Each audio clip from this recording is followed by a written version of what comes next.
আসসালামু আলাইকুম এভরিওয়ান। এখন আমি ডাঁটার শাক ভাজি করতেছি লেবু পাতা দিয়ে। প্রথমে দিয়েছি তেল, তারপর দিয়েছি স্বাদমতো লবণ, পেঁয়াজ কুচি, রসুন কুচি, সাথে দিয়ে দিয়েছি লেবু পাতা, কাঁচামরিচ ফালি।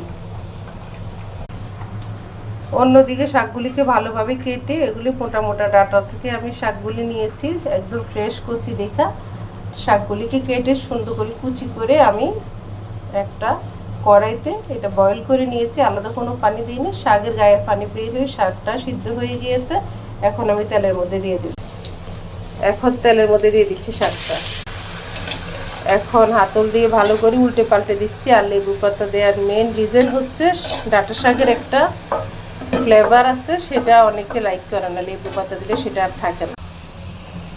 লেবু পাতা দিয়ে ডাঁটার শাক ভাজিটা ডান, দেখতে এমন হয়েছে। সাথে কিন্তু আমি কাঁচামরিচ দিয়েছি, ইচ্ছে করলে শুকনো মরিচও দেওয়া যাবে।